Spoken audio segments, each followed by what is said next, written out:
Well, good morning. Springfield's Morning News. Let's talk about judicial integrity, everybody's favorite topic to talk about while they're sipping on their coffee, getting ready for the workday. It's now 6:13 in the morning. I'm Greg Bishop, live and local every weekday morning from 6 to 9 with Springfield's Morning News on 92.7 WMAY, Springfield's News and Talk. And doing some more diving into the litigation against Illinois' gun ban that's now in front of the Illinois Supreme Court after Friday when a Macon County judge issued a final judgment against the gun ban, saying it's unconstitutional on grounds of violating equal protections. That's at the county level. And since that question already is seen as advancing on its merits in the appellate court based off of an Effingham County case that's very similar, then that goes directly to the Illinois Supreme Court. You've got the schedule. Briefs going to be filed throughout March, throughout April, and a hearing in mid-May. And that's going to be in front of the Illinois Supreme Court. But as has been pointed out by other blogs and elsewhere, you've got some interesting developments in as far as questions of conflicts of interests. And you look at the headline from a story I put together yesterday. Pritzker, defendant in gun challenge, gave $2 million to two high court justices. So the Illinois Supreme Court, of course, going to be in focus, not just with the gun ban challenge that's going to be heard in mid-May. You've also got the Safety Act and the no cash bail challenge that's currently pending. And actually, next week, they're going to have oral arguments in the Illinois Supreme Court about whether or not the no cash bail law that was supposed to start January 1st this year, but was blocked by the Supreme Court after a Kankakee County judge said it violated the state constitution on a couple of different grounds. And you had the statewide stay, a halt to the law from being implemented. That was issued by the Supreme Court on December 31st. So it was actually New Year's Eve when they paused the entire law that was supposed to take effect the next day. So they then got the briefs and all that. So the Safety Act pretrial fairness portion is going to be heard next week. So there's two high-profile cases where Governor J.B. Pritzker is the top defendant in those cases. And in particular, you've got two different Supreme Court justices, Mary O'Brien and Elizabeth Rochford, who received $1 million each from Governor J.B. Pritzker. And I'm just going to go to Illinois Sunshine for these two candidates' campaign funds and just a show. And if you're not familiar with IllinoisSunshine.org, great website. They essentially compile all of the campaign donations in real time as they're filed through the Illinois State Board of Elections. It's a really more useful, I think, than going to the State Board of Elections. Of course, you want to always verify things with the State Board of Elections, but Illinois Sunshine seems to be a much more searchable type of functionality. But either way, the Illinois Sunshine from Reform for Illinois, a nonpartisan group, they compiled the all of the campaign donations, and you look at the top of the donors for O'Brien for Supreme Court, and you've got J.B. Pritzker right there at the top, with $500,000 from his campaign fund, $500,000 from his revocable trust, $1 million. You also have Elizabeth Rochford, who J.B. Pritzker is the top donor there. $500,000 from his campaign fund, $500,000 from his revocable trust. Something also to note here, not only is Governor Pritzker at the top of the defendant list for the gun ban challenge, and he's giving to the two new Supreme Court justices, you've also got Illinois House Speaker Emanuel Chris Welch, who is top in the defendants of the gun ban challenge, and he gave the Supreme Court candidates Rochford about $150,000, and he gave O'Brien about $350,000. So you can see here that it's not just Pritzker, it's also Chris Welch, who's a top defendant in the case, but also a top donor to these two different Supreme Court justices in their elections. What does all this mean? It means that there's questions about conflicts of interest. So how do you remedy that? I reached out to someone out of state yesterday to kind of get an out-of-state perspective about judicial integrity. I'll share with you that conversation coming up here next with Chris Forsyth from the Judicial Integrity Project out of Colorado. So stay tuned, share his thoughts, and it's right here with Springfield's Morning News. All right, so we're talking about judicial integrity, and should judges recuse themselves if they indeed have a conflict or even a perceived conflict of interest, and it's that perception that really does the damage. I reached out to the Judicial Integrity Project out of Colorado. They are a nonpartisan judicial integrity advocacy group, and Chris Forsyth, he's the executive director. I ended up chatting with him, and he shared some of his thoughts on judicial integrity. And why we're talking about this again is because you've got the issues of two different lawsuits that are in front of the Illinois Supreme Court, where Governor J.B. Pritzker is the lead defendant. And in that situation, you've got two Supreme Court justices that sit on that panel of 7 Supreme Court justices, where they have received $1 million each from Governor J.B. Pritzker for their political campaigns back last year. Another interesting element of this is that the governor in 2022, he signed legislation that capped how much could be given to judicial candidates at $500,000 each for any one person. But he gave $500,000 from his campaign and then $500,000 from his irrevocable trust. So we'll see if he has some explanations there, and if he's going to essentially, say he's got the wherewithal to do that. So yeah, interesting to see this happen, of course, with Governor J.B. Pritzker, and whether he's going to speak up about the campaign donations he gave, and should he encourage the Supreme Court justices to all but, recuse themselves. All right, let's hear from Chris Forsyth. He is the executive director of the Judicial Integrity Project. And I asked him what exactly are some of the things that could lead to questionable integrity, and really, why is it so important that we have integrity in the judiciary?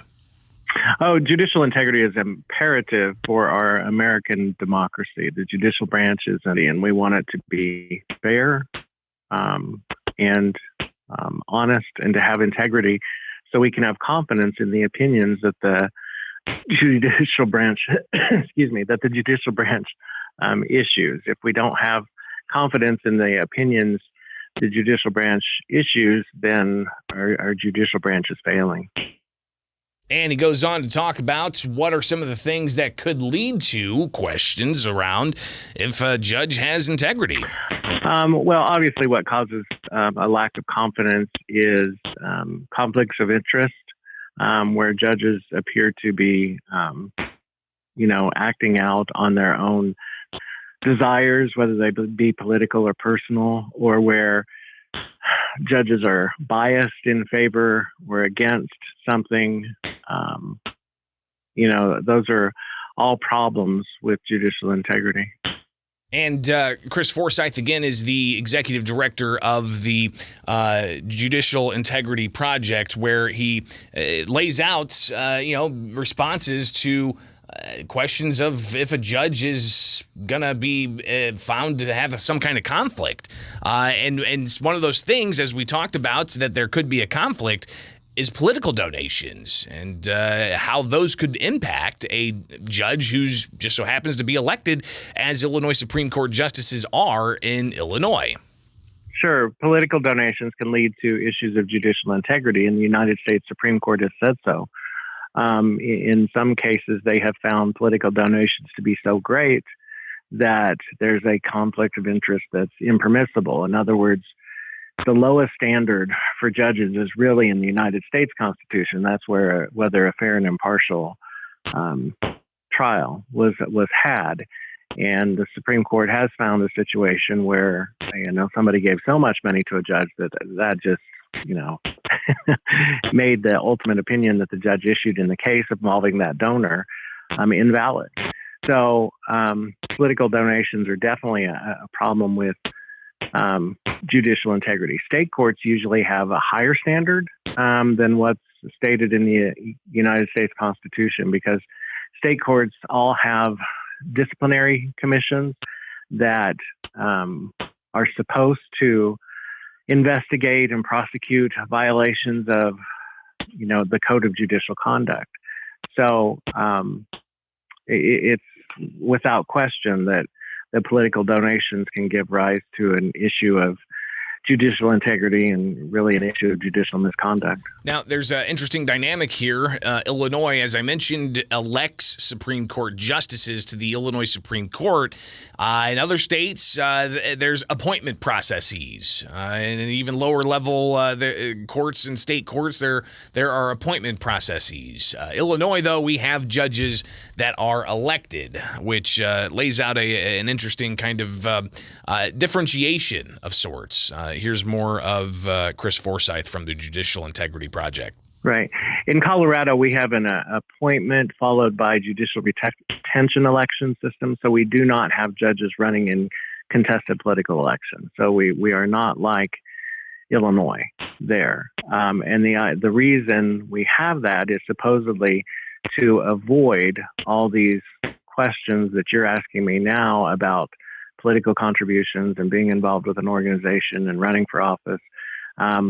Our system is set to, supposedly avoid those. But unfortunately, what they didn't realize is the different set of problems that our system made arise. In other words, the judges by themselves become a political lobby for what judges want, which is an interesting problem. But to your question, can membership in groups, can donations give rise to, a valid reason for the public to question a judge's ruling? Absolutely. If you're asking the question and you're wondering, obviously, it is an issue of judicial integrity that should be addressed.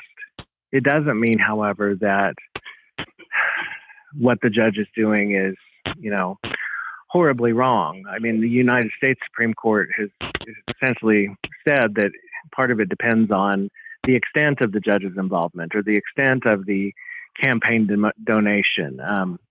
How close was this tie? So it's not just the fact that a contribution was made or the fact that the judge is associated with an organization, but they tended to start to look at the, amount of involvement between the judge and that group. Again, Chris Forsyth, he's the executive director of the Judicial Integrity Project, and I reached out to him just to give us a little bit of an out-of-state perspective, somebody who's outside of Illinois looking at this and the questions about judicial integrity, and it's interesting to hear kind of the differentiation of elected judges and appointed judges. But even appointed judges, there can be some problems there that arise, whether or not, there's a governor appoints a judge and then still is going to be, a defendant in some of these cases. But the fact that there could be a perception of conflict is enough to lead to conflicts of interest that could impugn an outcome. And Supreme Court justices in Illinois, it's not rare that some of them don't take part, and they will actually note in the opinions that are issued on cases justices that took no part in a decision. So will that happen with the gun ban case? Will that happen with the Safety Act and the no cash bail case? Because it's two cases where you've got these two Supreme Court justices that got $1 million each from Governor J.B. Pritzker. Should they be recusing themselves? So final thought here from Chris Forsyth, just really about, in a way, about recusals. How do you rectify questions of possible conflicts of interest within the judiciary? Yes, public perception is everything when it comes to the judiciary. And if the public perceives that there's an impropriety, then there is an impropriety. And it should be rectified by either a recusal or be addressed why the judge isn't recusing, or, addressed in some manner. Your Judicial Discipline Commission should be watching the situation very closely as to what's going on. And hopefully, I mean, I haven't studied in particular your Judicial Discipline Commission, but those commissions need to play a more vital role in policing the integrity of our judiciary than they are now.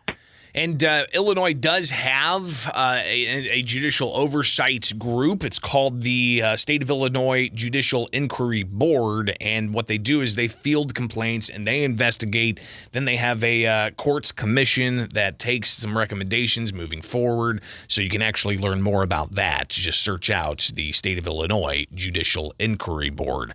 So interesting to see how this will play out, especially next week. Will these two Supreme Court justices that took $1 million each from Governor J.B. Pritzker be on the bench during oral arguments in the pretrial fairness case in front of the Illinois Supreme Court? And then come mid-May, when the gun ban litigation from the Macon County case hits the Illinois Supreme Court for oral arguments, will those two Supreme Court justices be on that bench of 7? It's a question a lot of you guys out there are asking, and we'll definitely keep a close eye on that here with Springfield's Morning News. I'm Greg Bishop on 92.7 WMAY, Springfield's News and Talk.